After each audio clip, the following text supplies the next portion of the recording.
자, 사무엘상 우리 18장 1절에서 4절 말씀을 통해서 우리 진정한 친구라는 말씀으로 제목으로 함께 은혜를 나누기를 원합니다.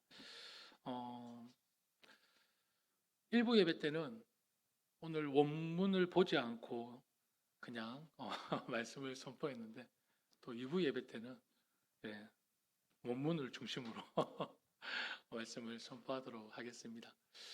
여러분 풍요 속의 빈곤이라는 말을 들어보셨습니까? 풍요 속의 빈곤. 원래 이 용어는 경제 용어입니다. 영국의 경제학자 케인즈라는 사람이 주장했던 그런 말인데 부유한 사회가 소비보다 저축을 더 하려고 할 때 도리어 더 빈곤해질 수 있다라는 뜻을 가지고 있습니다.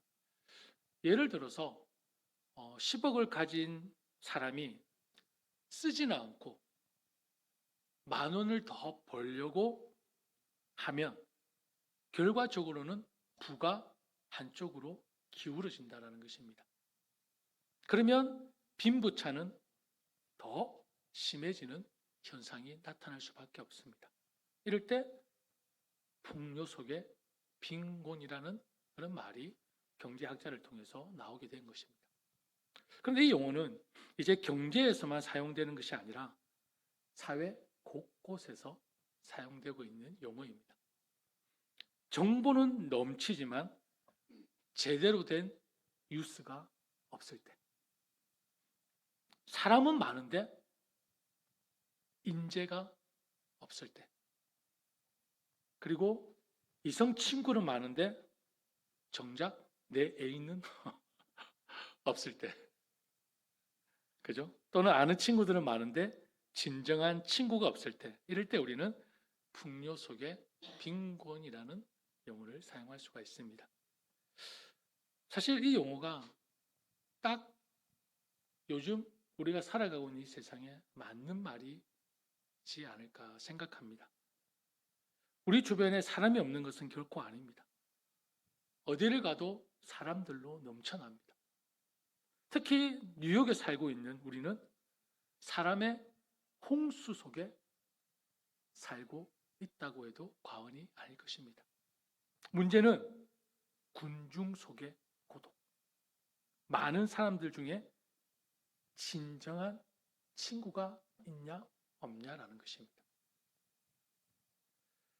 그런데 아이러니하게도요, 우리는 몇십 년 전과는 달리, 과거와는 달리 지나칠 정도로 지금 서로 연결되어 있다는 것을 여러분 알고 계십니까?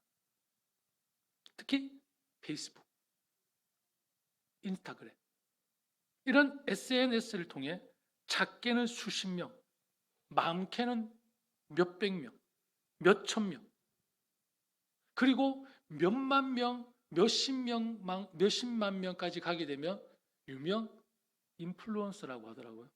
이런 사람들도 있습니다. 몇십만 명까지 연결되어 있는 사람들도 있습니다. 그런데 그 관계가 너무 신기하고 놀라울 정도로 피상적이고 표면적이라는 것입니다. 그냥 보이는 것에만 초점을 맞추는, 보이는 것만을 보고 관계를 맺고 관심을 가지는 것입니다.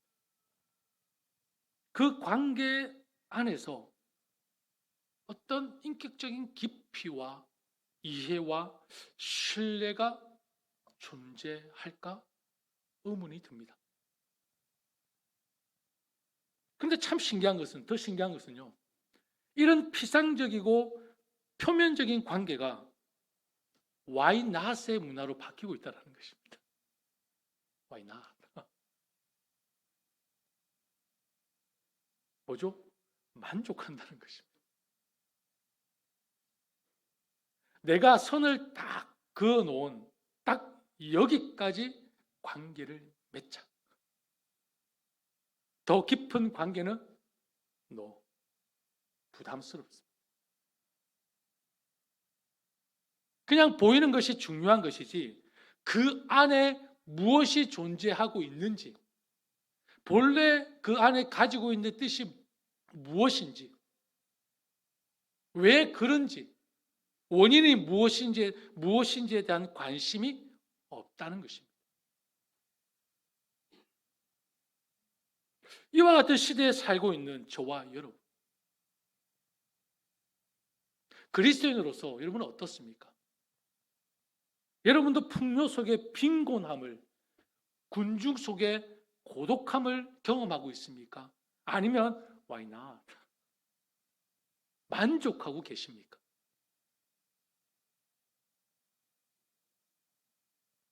여러분에게 친구는 누구입니까? 그 친구는 어떻게 만나게 되었고 어떤 관계이며 여러분에게 어떤 존재입니까? 그저 눈에 보이는 것, 그것이 전부인 피상적인 존재? 아니면은 정말 내 안에 있는 나와 솔직하게 대면해서 만나서 함께 나눌 수 있는 그런 친구입니까?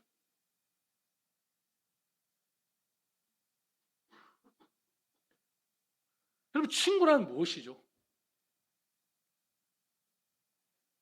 얼마 전에 참 존경하는 목사님 소천하셨습니다. 팀 켈러 목사님이 이런 말씀을 하셨습니다. 진정한 우정은 일관성과 투명성을 가진다라고 말씀하셨습니다.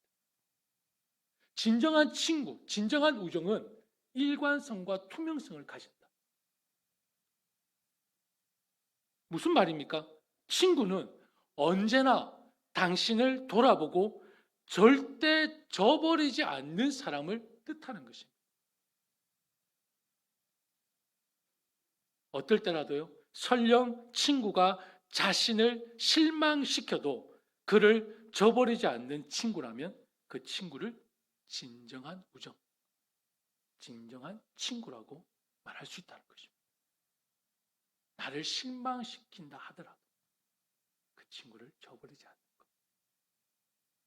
여러분, 이와 같은 친구가 있으십니까? 한 분 그때 가셨어요. 아, 예. 저쪽에도 계속 고개를 흔들고 계시네요.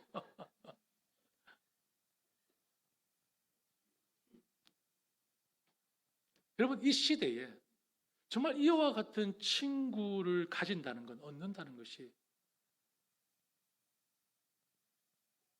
쉽지 않다라는 것을 참 느낍니다. 아무도 내 인생에 관여하지 못하게 만들어 놓고 인생을 살고 있는 오늘날의 우리의 모습에 이런 친구를 만드는 것이 정말 가능할까? 세상의 흐름이 이렇다면 여러분, 우리가 걱정해야 될 세대가 있죠. 바로 다음 세대. 세상의 지금 문화가 물결이 이렇다면 다음 세대, 우리 자녀들이 살아가는 세상은 어떻겠습니까? 지금보다 정보는 더 흘러 넘칠 것이고 기기는 지금보다 더 발달해 있을 것이고 경제 규모 또한 지금보다 더 엄청날 것입니다. 그렇다면 더 풍요를 경험하고 살아야 할 것 같은데, 그런데 현실은 오히려 더 마음의 빈곤과 고독으로 채워질 것 같지 않습니까? 우리의 마음이 이런데 다음 세대를 살아갈 우리 아이들의 마음은 풍요 속의 빈곤이라는 단어가 더 가깝게 그들의 현실 속에 같이 있지 않겠습니까? 여러분, 휴머노이드라고 들어보셨습니까? 이미 오래전에 만들어진 단어입니다. 인간 형상이라는 뜻이죠. 휴머노이드. 여러분, 이 휴머노이드가 어디까지 왔는지 아십니까? 소름이 끼칩니다.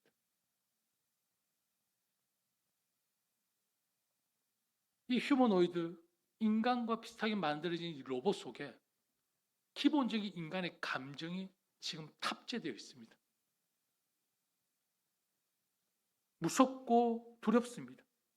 이렇게 AI의 발달로 인해, 휴머노이드의 발달로 인해 일도, 여러분 놀라지 마십시오. 친구도, 애인도 공부도, 운전도, 뭐 더 이상 뭐가 있을지 모르겠습니다. 저도 가늠이 안 됩니다. 이제는 누구의 상대방의 도움 없이 혼자서 할 수 있는 세상이 펼쳐지고 있습니다.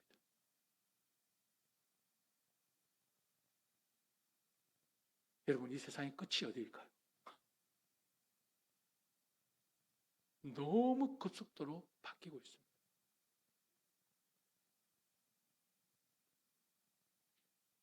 이런 모습을 볼 때 지금도 이런데 다음 세대, 그 다음 세대 아이들이 살아갈 이 세상에 진정한 친구라는 단어가 존재할까?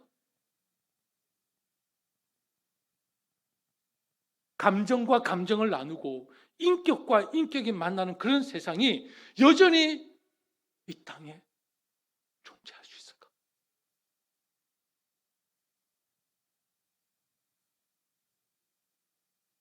이 자리를 살고 있는 우리도 여기까지 넘어오지 마십시오. 이런 삶을 살고 있는데 다음 세대 우리 아이들, 살아갈 우리 아이들의 그 삶은 더 심각하지 않을까요?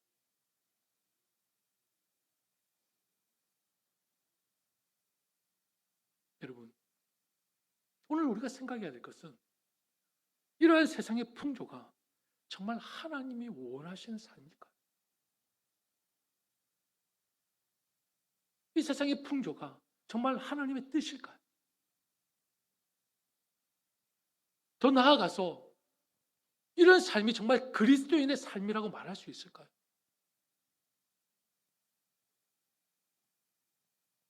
하나님의 말씀은 어디에 그 초점을 맞추어 놓으셨을까요? 로마서 12장 2절 말씀에 우리 너무 잘 아는 말씀이죠. 여러분은 이 시대의 풍조를 본받지 말고 마음을 새롭게 함으로 변화를 받아서 하나님의 선하시고 기뻐하시고 완전하신 뜻이 무엇인지를 분별하도록 하십시오 라고 말씀합니다. 그러면서 사도 바울은 우리에게 계속 말씀합니다.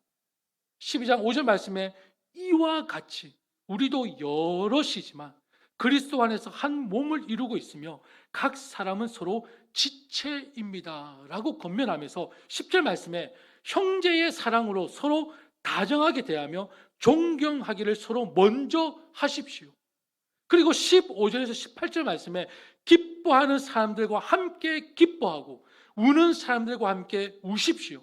서로 한 마음이 되고 교만한 마음을 품지 말고 비천한 사람들과 함께 사귀고 스스로 지혜가 있는 체하지 마십시오.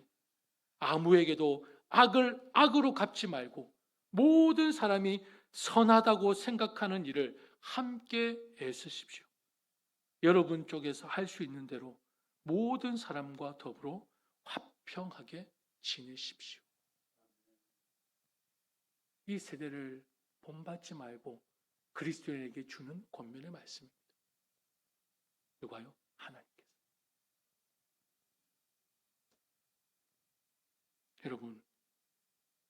여러분 정말 믿으십니까? 세상을 지으신 분이 우리 아버지 하나님이시라면 하나님의 말씀을 기준으로 삼지 않는 그 현실 속에 진정한 기쁨과 감사와 행복이 없다라는 것을 정말 여러분 믿으십니까? 왜 아멘이 없으시죠? 이 세상을 창조하신 하나님, 이 세상 만물을 다스리시고 통치하시는 하나님, 그 하나님의 말씀이 기준이 되지 않는 그 현실은, 그 상황은, 내 환경은 절대 기쁨과 감사와 행복이 있을 수 없다는 것입니다. 정확하게 말하면 진정한 기쁨과 감사, 행복이 없다는 거죠.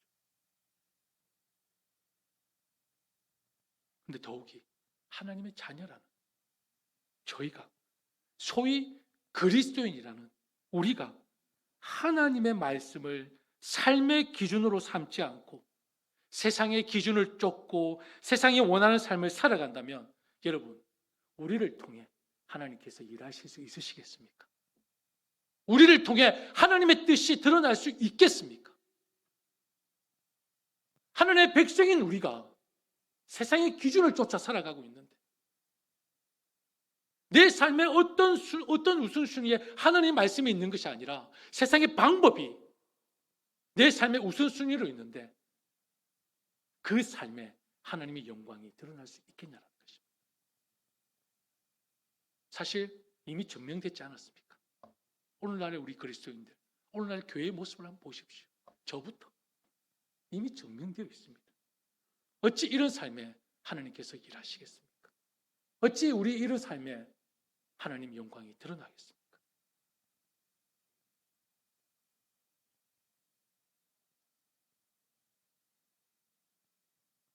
여러분, 혹시 괴로움이라는 걸 느끼십니까? 고통이라는 것을 느끼십니까? 제가 말씀드리고 있는 괴로움과 고통은 뭐냐면요, 영적인 고통, 영적인 괴로움. 왜 괴롭고 고통스럽냐면요, 뜨겁지도 않고 차갑지도 않아서. 뜨거우려면 확 뜨겁든지 차가우려면 확 차갑든지 둘 중에 하나야 되는데 오늘날 그리스도의 모습이 미지근한, 좀 더 정확하게 뜨뜻미지근한.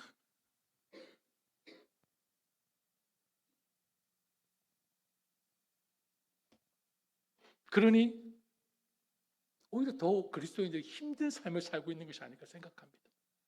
제가 느끼기에. 우리는 하나님을 믿고 섬기는 자들로서 이 세대를 본받는 것이 아니라 하나님의 말씀, 즉 성경을 삶의 기준으로 삼아야 이 땅에서 진정한 풍요를 누릴 수 있음을, 진정한 자유와 기쁨을 누릴 수 있는 존재라는 것을 기억하시는 저와 여러분들 되시기를 간절히 소망합니다. 성경에서 가장 아름답고 멋진 우정을 뽑아라고 한다면 단연 다윗과 요나단의 이야기를 뽑을 것입니다. 요나단은 아버지 사울 왕과는 다르게 다윗의 안녕을 위해 처음에는 자기 생명도 다 줄 것처럼 헌신하고 그를 위해 자기 행복을 포기하며 믿음으로 그의 힘을 북돋아 줌으로써 진정한 친구, 진실한 우정이 무엇인지 보여주었습니다. 네, 여러분, 오늘 제가 말씀드리고 싶은 것은 다윗과 요나단의 우정이 핵심이 아닙니다. 왜냐하면요, 요나단도 인간입니다. 여기는 사실 이 18장 1절에서 4절 말씀이 참 논란거리라는 거 여러분 알고 계시죠? 무슨 논란일까요? 자유주의 신학자들이 동성애를 옹호하는 발언으로 이 18장 1절 4절 말씀을 이용합니다. 그런데 여러분, 그건 편견입니다. 지극히 인간의 관점에서 동성애자를 옹호하기 위해서 억지로 자기 주장을 완전한 것처럼 보여지게 하는 하나의 유혹이고 미혹입니다. 그런데 여러분, 성경을 볼 때에는요, 다윗, 요나단이 중심이 아닙니다. 아브라함, 요셉이 중심이 아닙니다. 모세가 중심이 아닙니다. 그분들을 통해 역사하시는 누구를 바라봐야 합니까? 하나님을 바라보셔야 합니다. 하나님을 보셔야 합니다. 인간을 보게 되면요, 여러 가지 해석으로 잘못된 번역이 나올 수 있고요, 잘못된 해석이 나올 수 있습니다. 모든 성경은 예수 그리스도를 중심으로 해서 하나님의 일하심을 보셔야 됩니다. 자, 18장 1절에서 4절 말씀은 우리가 단연코 다윗과 요나단의 우정을 항상 기억합니다. 아, 이런 우정이 진짜 우정이지. 그렇다고 이 우정이 잘못된 우정이야 말씀드리고 싶은 건 아닙니다. 자, 그럼 제가 설명을 드릴게요. 자, 오늘 여기 2부 때도 본문처럼 더 원문을 따라 하기가 쉽지 않을 것 같은데요.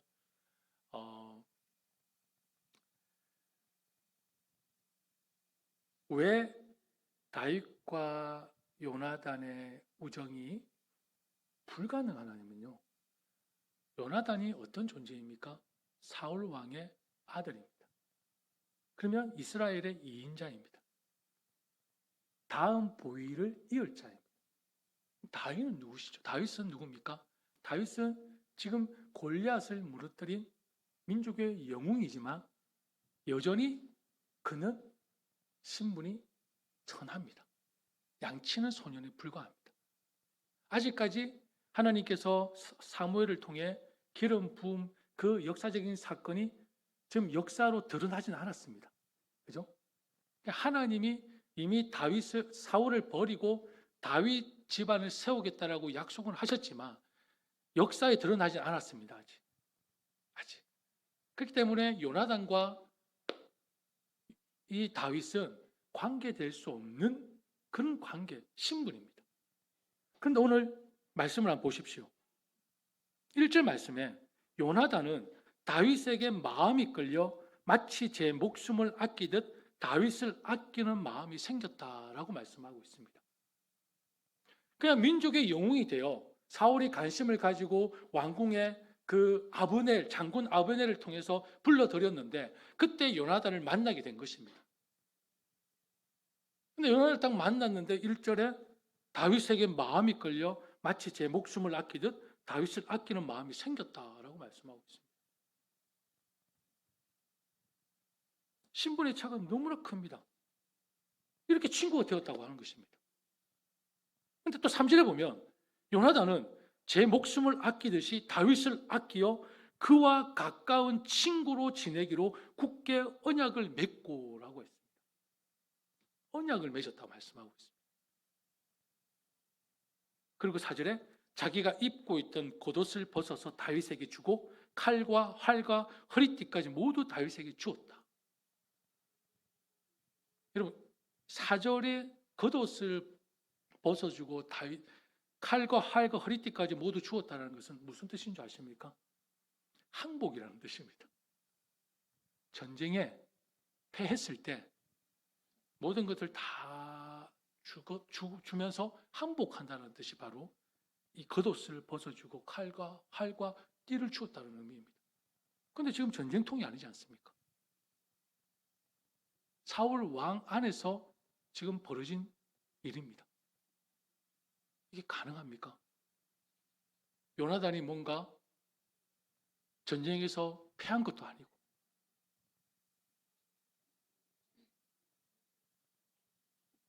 이 모든 것을 볼 때에 여러분 정치학적으로 불가능한 것입니다. 이해가 안 됩니다. 받아들일 수가 없습니다. 자, 여기서 여러분 우리가 눈을 크게 뜨고 봐야 할 것이 있습니다. 이 배후에 누가 계시냐는 것입니까? 하나님이 계신다는 것입니다. 하나님. 이미 사울이 아말렉의 전투에서 하나님 말씀에 불순종함으로 하나님은 사울의 집안을 버렸습니다. 그리고 어떤 집안을 세우겠다 했습니까? 내 나라를 세우겠다 했습니다. 누구를 통해? 다윗을 통해.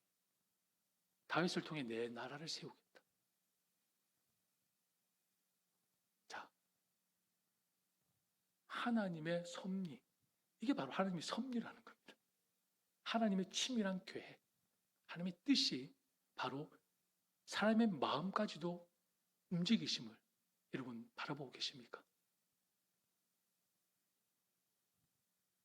하나님께서 지금 어떤 나라를 세우기를 원하십니까?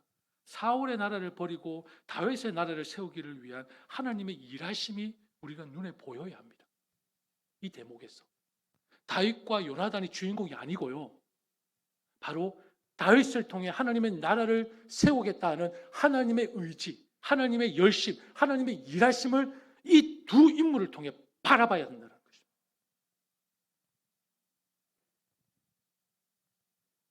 어떻게 사울의 나라를 버리고 다윗의 나라를 세우십니까? 여러분, 세상의 나라는요, 이렇다면 왕자의 난이 일어나야 합니다. 우리 조선시대의 첫 번째 왕자의 난이 바로 이방원의 난 아닙니까? 그죠? 태조의 5째 아들이 형제들 다 조카들까지 다 쳐댑니다. 이게 역사입니다, 여러분. 이게 역사입니다. 이게 당연하게 우리는 받아들여야 되는 거 아닙니까? 근데 지금 요나단에게 이 사건이 말이 되냐는 것입니다.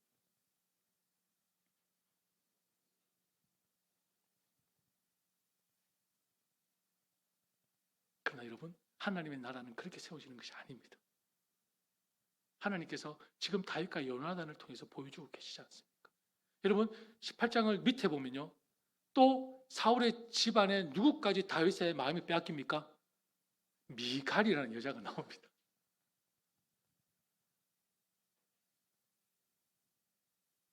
어떻게 한 집안에, 그것도 왕가의 집안에 남자와 여자 둘 다 마음이 다윗에게 합해져 버립니까? 가능합니까 이게? 불가능하죠.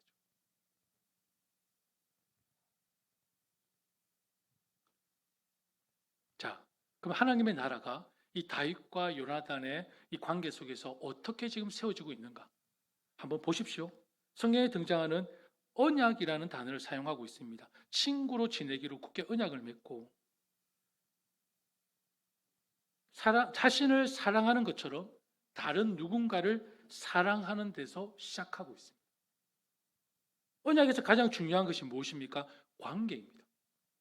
이 관계가 불신이 아닌 신뢰와 사랑에 기초해야 됨을 말씀하고 있습니다. 여러분 결혼할 때 한번 생각해 보십시오. 이 결혼의 목적이 나의 필요를 채워줄 수단으로 여긴다면 그 결혼은 결코 행복할 수가 없습니다.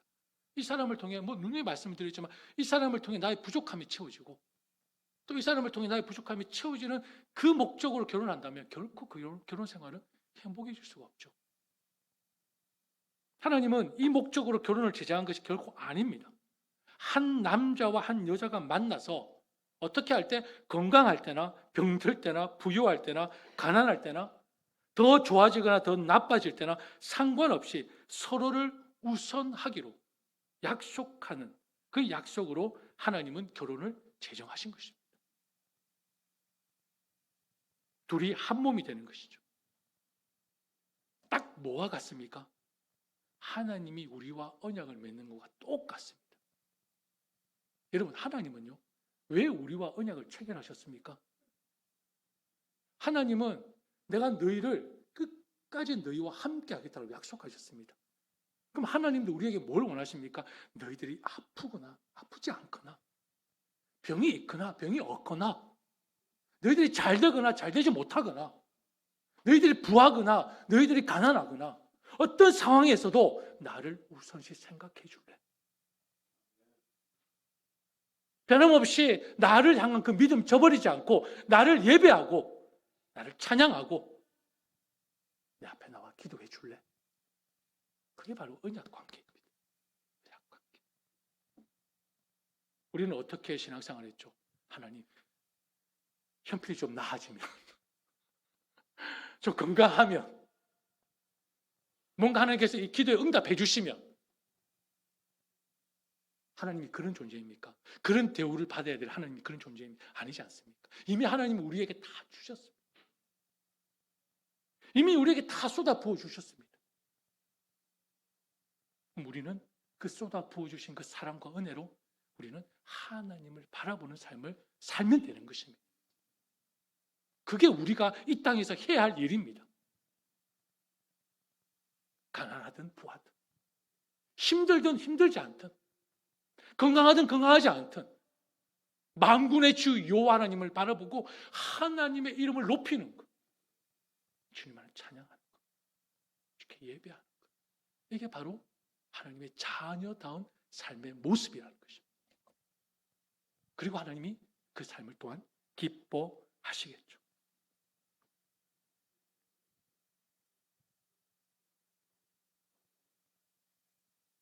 신분적으로나 모든 면에서 우위에 있던 요나단이 다윗과 언약을 맺었다는 것은 자신의 필요를 위한 것이 아니라 다윗을 사랑하는 그 헌신과 섬김이 바탕이 된 우정이라는 점에서 언약적이라고 말씀드릴 수 있는 것입니다.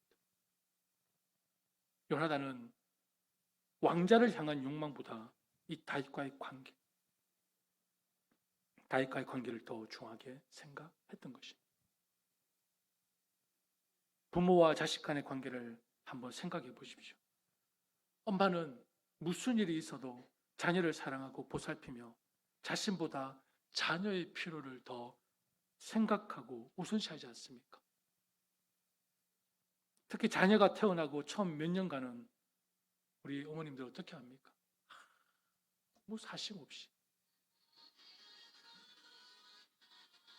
어우, 아무 사심 없이 헌신적이고 희생하는 사랑 쏟아붓지 않습니까? 예. 예. 핸드폰은 다 여러분 잘 꺼주시고요. 예. 근데 여러분 이렇게 엄마가 자녀들에게 그 쏟은 사랑이 자녀에게는 그 엄마의 사랑에 보답할 능력이 있습니까? 자녀로서 그 엄마의 사랑에 보답할 능력이 있습니까? 없습니다. 그래도 엄마는 자녀에게 계속 사랑을 쏟아붓습니다. 이와 같은 사랑, 서로를 향한 사심 없는 헌신과 섬김을 통해 여러분 기억하십시오. 하나님의 나라가 세우신다는 것입니다. 우리 가정과 우리 교회 공동체가 건강하게 세워진다는 것입니다.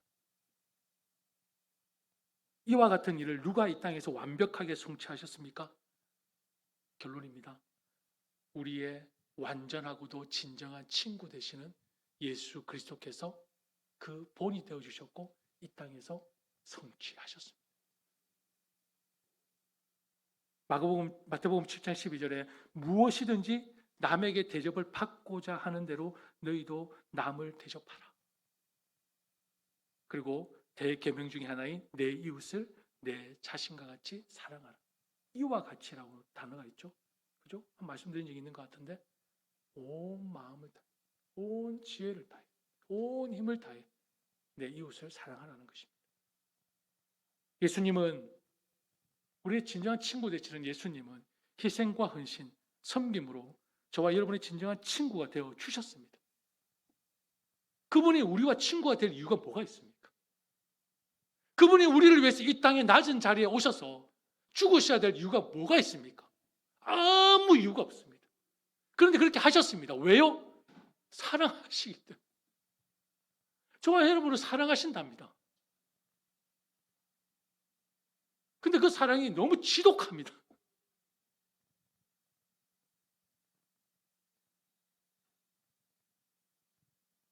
우리는 그 은혜와 그 사랑을 갚을 능력이 전혀 없습니다. 예수님은 자신의 생명을 넣어주시면서까지 우리를 사랑해 주시고 지금도 여전히 나의 친구가 되어 주십니다. 세상 끝날까지 내가 너희와 항상 함께 하시리라 약속까지 하시면서 승천하셨습니다. 여러분 세상에 이와 같은 찐 사랑이 어디 있습니까?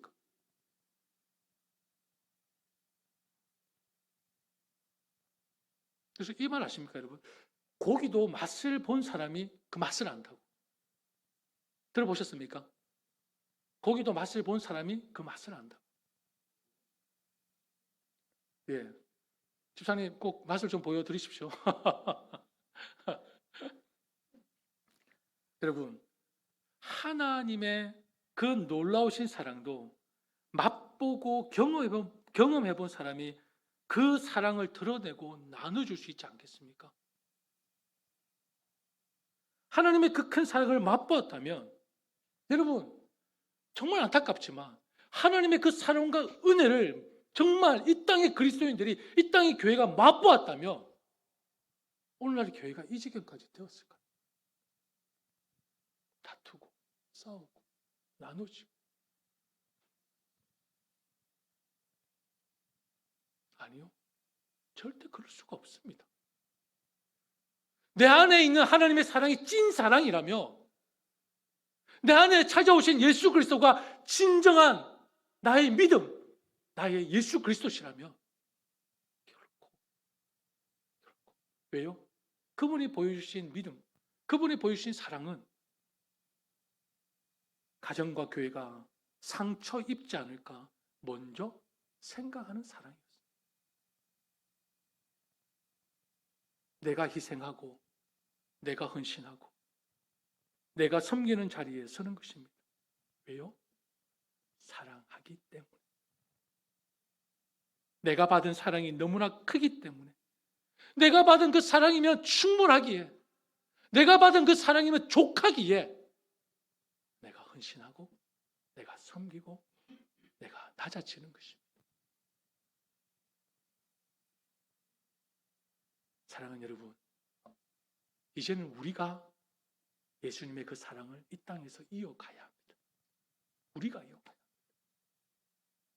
가정에서, 교회에서 이런 헌신과 섬김, 희생을 통해 예수님의 삶을 본받아 서로 돌아보아 사랑과 선행으로 격려하며 주님 오시는 그날까지 더욱더 하나님의 사랑으로 하나님의 뜻을 이루어 가야 하는 존재가 바로 저와 여러분이라는 것입니다. 이렇게 볼 때 우리가 사심없이 헌신하고 섬기면서 사랑하고 그리고 관계를 맺는데 가장 여러분 방해가 되는 것이 무엇입니까? 뭐가 가장 방해가 되죠? 혹시 접니까? 아니면 혹시 옆에 사람인가요? 한번 보시겠습니까? 옆 사람을 한번 보시겠습니까? 정말 교회를 잘 섬기고 사랑하고 싶은데 혹시 방해가 되는 요소가 있다면 혹시 저 아니면 옆 사람인가요? 바로 자기 자신입니다. 납니다. 납니다.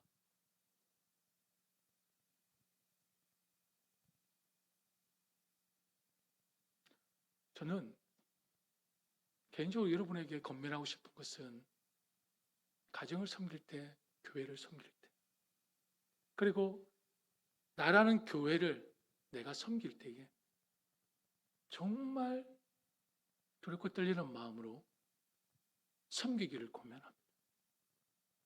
나로 인해 하나님이 세우신 교회가, 가정이, 한 영혼이 상함을 입거나 상처를 입는다면 여러분, 하나님의 뜻은 아니잖아요.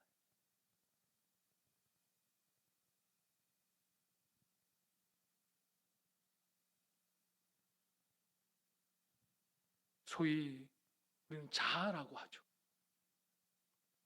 자기 사랑, 나르시스트.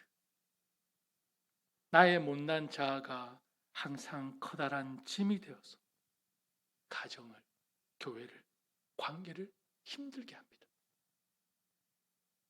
이기적인 사람, 자기 중심적인 사람이 여러분 남을 위해 사는 것, 이타적인 행동을 하는 것 역한 어려운 것이 아닙니다. 왜요? 제가 이기적이고 자기 중심적인 사람이거든요. 근데 제가 이 자리에서 남을 섬기고 헌신하는 것 역한 어려운 것이 아닙니다. 정말 어렵습니다. 그러나 여러분, 그러니 주님의 마음을 본받는 것이 결코 쉽지 않습니다. 그리스도인의 삶을 사는 것이 결코 쉽지 않습니다. 왜요? 그동안 내가 이기적으로 살아왔기 때문에, 내 중심으로 살아왔기 때문에, 내 안에 가득한 그 죄성으로 살아왔기 때문에 어떻게 죄가 없으신 주님의 삶을, 주님의 발자취를, 주님과 함께 동행하는 삶을 우리가 쉽게 살아낼 수 있겠습니까? 어렵죠. 그동안 그렇게 살지를 못했는데 지금도 여전히 내 안에 이기적이고 자기중심적인 것이 불쑥불쑥 튀어나오는데 내 마음을 비우지 않고 어떻게 내 마음의 천국을 소유할 수 있겠습니까? 주신 믿음으로, 주신 생명으로 이 땅에서 열매를 맺는 것, 여러분 성장과 성숙이 없이는 불가능한 거 아시죠? 자라야 열매를 맺을 거 아닙니까? 성숙해야 열매를 맺을 거 아닙니까? 항상 하나님께서 말씀하시지 않습니까? 우리에게 뭘 말씀하시죠? 겸손해라, 온유해라, 자기보다 남을 낮게 여기라, 항상 깨어 기도하고 모든 일에 감사하고 항상 기뻐하고 쉬지 말고 기도하라. 쉬지 말고 기도하라는 것이 무엇입니까? 하나님의 존재를 인정하라는 것입니다. 뭘 달라는 기도가 아니고요. 쉬지 말고 기도하라는 것은 날마다 모든 것의 주인 되신 하나님을 인정하라는 것입니다. 그게 쉬지 말고 기도하라는 것입니다.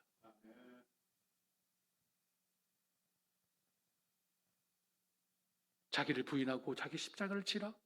주님만을 의지해라. 주님만을 신뢰해라. 계속 반복해서 말씀하시지 않습니까? 왜요? 그래야 우리의 삶의 열매가 드러나기 때문에요. 그래야 너희들이 자라나기 때문에. 그래야 주님의 그 장상 분량에 이르기까지 너희들이 성장할 수 있기 때문에 계속해서 말씀하고 건면하고 있는 것입니다. 근데 여러분, 우리가 모르는 말씀입니까? 수십 번, 수백 번, 수천 번 듣지 않았습니까?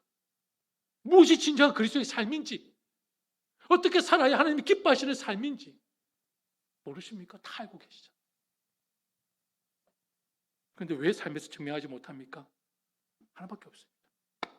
내 안에 하나님의 그 큰 사랑을 경험하지 못했기 때문에.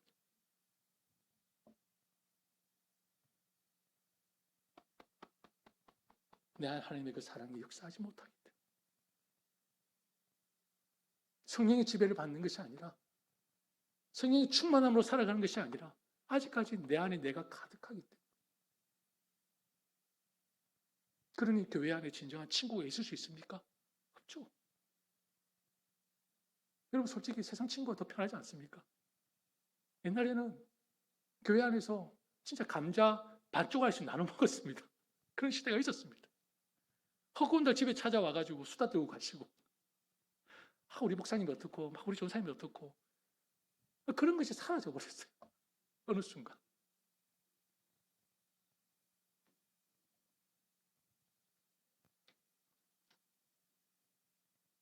그러면서 그 안에 참 기도가 있었고 회의가 있었고 그 안에 교회에서 모이는 모임이 있었습니다. 오늘은 너무 약화되어졌고 그런 성도 간의 찐 관계, 우정이 없다는 것이 참 안타깝습니다. 그 맛을 알아야 그 맛을 내려고 흉내라도 내지 않겠습니까? 사랑도 받아본 사람이 사랑할 줄 안다.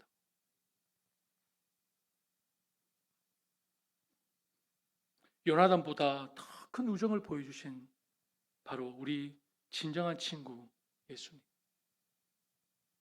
우리 교회 모든 성도님들이 정말 예수님을 닮기를 원합니다. 근데요, 말로만 닮는 게 아니고 정말 사모함이 있고 간절함이 있으시면 좋겠습니다. 말로만 닮을 수 있는 게 아니잖아요. 말씀을 보셔야죠.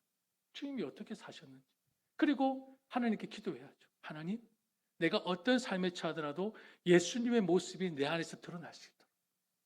내가 교회에서만 거룩한 것이 아니라 가정에서, 세상에서 주님의 모습을 드러낼 수 있도록.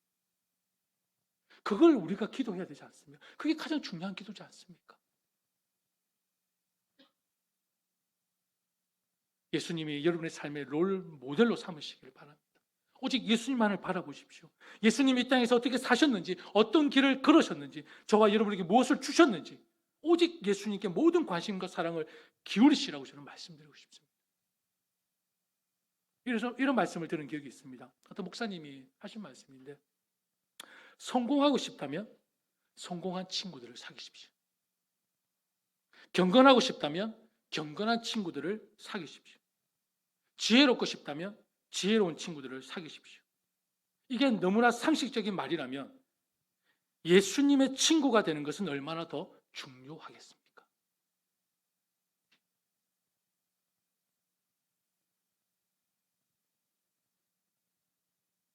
예수님은 자신을 내어주심으로 나를 향한 사랑을 보이셨고 나의 친구가 되어주셨습니다.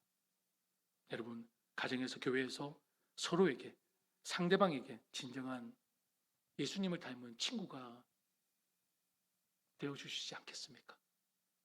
그리고 우리 그리스도인 이웃교회가, 또 여러분의 가정, 또 여러분의 한 사람 한 사람의 교회가 이런 예수님을 닮은 그 진한 우정, 그 사랑을 통해 서로를 세워가는 그런 교회, 그런 가정, 또 여러분 한 사람 한 사람의 교회가 되기를 예수님의 이름으로 축복합니다. 우리 함께 찬양하겠습니다.